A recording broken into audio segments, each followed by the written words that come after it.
Abbaan Jamaal waggaa 30. Jamaal immoo waggaa 45. Akkamitti ta'uu danda'a? Abbaan Jamaal waggaa 30. Jamaal immoo waggaa 45.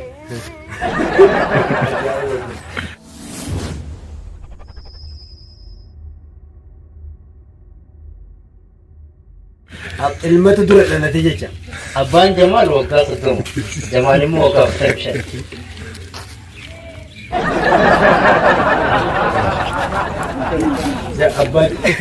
Abbaan Jamaal waggaa 30. Jamaalin isaa waggaa 45 akkamitti ta'uu danda'a? Garuu ta'uu hin danda'a.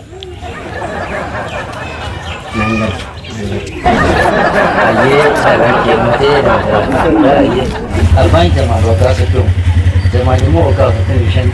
Akkamitti ta'uu danda'a? Abbatu Akkamitti? Abbaan Jamaal waggaa 30. Ilmi isaa waggaa 45 akkamitti ta'uu danda'a? Allah kafin nangar. Gaafi jijjiiramu. Torbee kana keessa torbee kana keessa osoo hin jedhamne.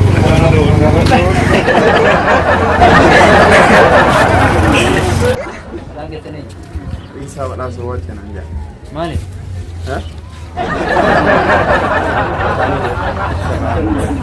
Ini berana akam? Ini berana akam? Ini berana baay'ee namatti tola. Nama gammachiisa. Baay'ee uummanni Islaamaa illee dabalee waan jiruuf ajaa'ibatti itti gamna. Abbaan Jamaal waggaa 30. Jamaal immoo waggaa 45. Akkamitti ta'uu danda'a? Abbaan Jamaali? Abbaan Jamaal waggaa 30. Ilmi isaa Jamaal immoo waggaa 45. Akkamitti ta'uu danda'a? Tarii akka yaadutti abbaan Jamaal waggaa 30 yoo ta'u ilma argatee ka'ee du'uu danda'a. Egaa sare ilmi sun ammoo tuyyuu umrii isa caalaa jiraatee ammoo egaa sare Ayyee gaafii biraa isaa torbee kana keessa duutaa yoo hin jedhan akkam godhu? Torbee kana keessa duutaa naan jedhan immoo akkii godhumu eenyu beeka yoo waa hin jiraate malee. Torbee kana keessa godhu beeku? Torbee kana keessa akka hin beekare waa hin yoo natti malee. Ayyee Waa hin namni hiyama. osoo jedhanii akkam godha? Osoo jedhanii osoo fakkeenyaaf nabiyyiin fa jiraate yookaan ammoo tuyyuu wanni rabbi irraa dhugamaa dhufu jiraate moo salaata salaatee maqaa namatti aamaa Addunyaa kanarratti eenyu ta'uu fedhame? uf ta'uu barbaada. Akka eenyu ta'uu fedha? Akka nama ammaa keessaa moo sababa Addunyaa har'aa kanaa fi kan duraanis haa ta'u akka eenyu ta'uu barbaada? jechuun akka addunyaatti kan ammaa wayyaa akka namaatti kan duraanii wayya kan. Fakkeenyaaf namoota keessaa akka eenyu ta'uu fedha? Fakkeenyaaf egzaampilii nama tokko fudhattee jechuudha. Akka eenyu ta'uu fedha? Nama cimaa wayii yookaan immoo nama dadhabaa wayii jechuudha. Wayita amma duratti yaadne garuu akka barnootaa kan tajaajila. Maaliif ta'uu barbaada? Jechuun inni waa hundaan guutuu waan ta'eef. Isa qofa osoo hin taane Abubakar jira, Alii jira, Usmaan jira, Umariin homaa fudhata. Jechuun inni ammatti osoo kan jiraatu taate addunyaa tana xiqqoo ni jijjiiranii baay'een fayyii isaati kennan rabbi isaa kennan. Uffata amma ofirraa qabdu kana keessaa ija meeqa qabda? Kisi? Qamisirra? Homa? Homaa qabdu? Maalirra? Halli kan akka gidi akkana. Ayyee meeqa qabachuu jaalatta silaa osoo meeqa qabaatte jedha? Allah. Maaliif? Maal keessa kaa'attame? Tokko silkii, tokko immoo birrii mana. Waan biraa keessa hin jirre? Ayyee gaaffii siin jira ayyee. Addunyaa kanarraa eenyuun dinqisiifatame? Nama anjara keessa yaasiin. Ayyee warra lubbuun hin jirre keessa ta'u. Ajasan gamada.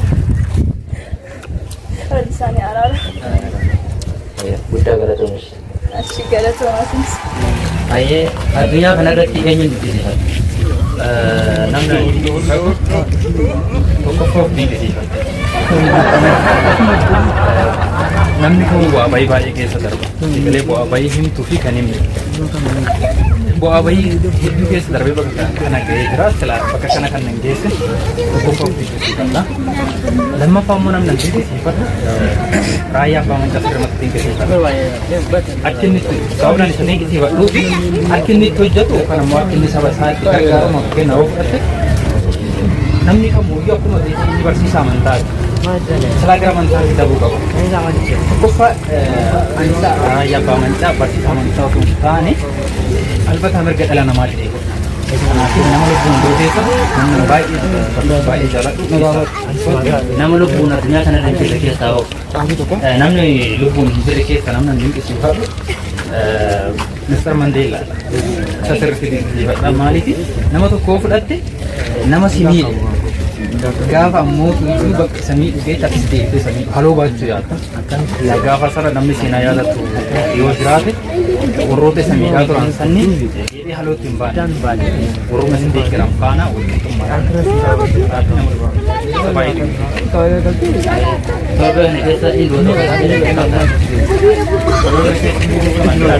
Wanti an gochuu qabu nama gandiin irraa qabuu fi gandiin carraa qabu fayyadamee wanta an gochuu qabu. Miiri si dhagahamoo miira akkamii? Baay'ee rifadha.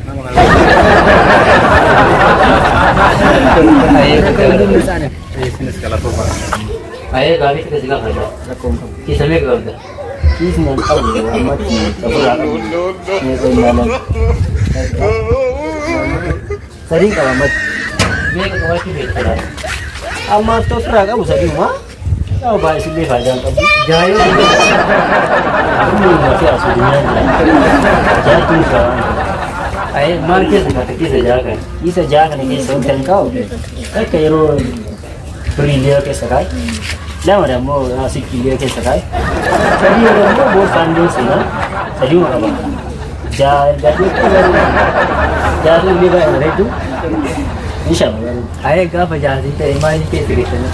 Gaafa jaanaa ta'e yaa biriin akkan garagaraa shilingii yookaan simuutti hin deemta. Mara hin qullaa keessa kaa'ee deemta. Addunyaa kanarraa eenyuun dinqisiifata? Warroota lubbuun jiru ta'ee kan lubbuun hin jirres ta'ee eenyuun dinqisiifata? Addunyaa kanarraa warri dinqisiifadhu suni umrii daa'imummaa isaatiin seenaa sana hojjechuun isaa umrii soddomii keessa jiran kanaaf dinqisiifadhaan isaa hin jaalladha. Warroota lubbuun jiru keessaa hoo? Warroota lubbuun jiru keessa jabaatiin fayyada kan dinqisiifadhaan jechuudha. Eshi gaafiin biraa immoo torbaan kana keessa duutaa osoo hin jedhanii akkam godhan? Torbaan kana keessa duutaa osoo hin jedhanii akkam godhan? Sababni tokko qaba. Torbeen keessa kan tokko keessa bitannee kan jedhamu. Osoo jedhanii osoo. Osoo jedhanii ani murteessee hin danda'u namnis murteessee hin danda'u kan murteessu.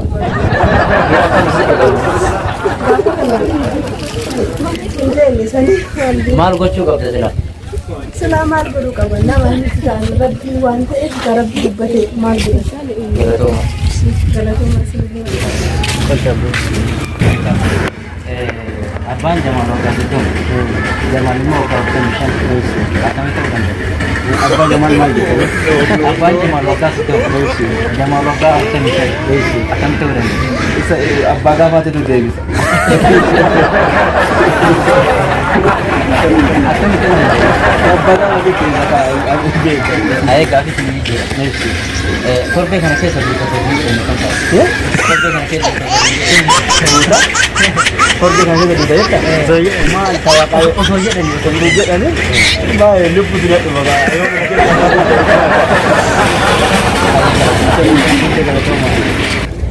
Addunyaa kanarratti eenyuun ta'uu feeta?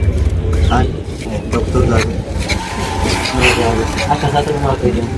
Yoo inni nama beekumsa guddaa qabuu fi amantaa musliimaa irratti hedduu waan uffata firaa qabdu kana keessaa fiishamee qabu. Maal godhu?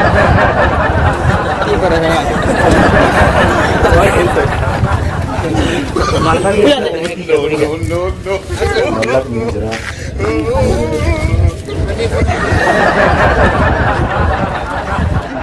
Torbee kana keessa guutuu sin jedha maal goota? Uffata kee qaama kee irra jiru kana keessa osoo kiisha meeqa qabaattee jaalattame?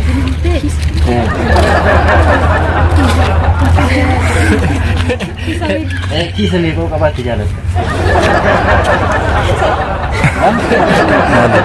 Maal gootame? Maal godhamee kiisni dirqama boqochuudhaaf wanta garaagaraa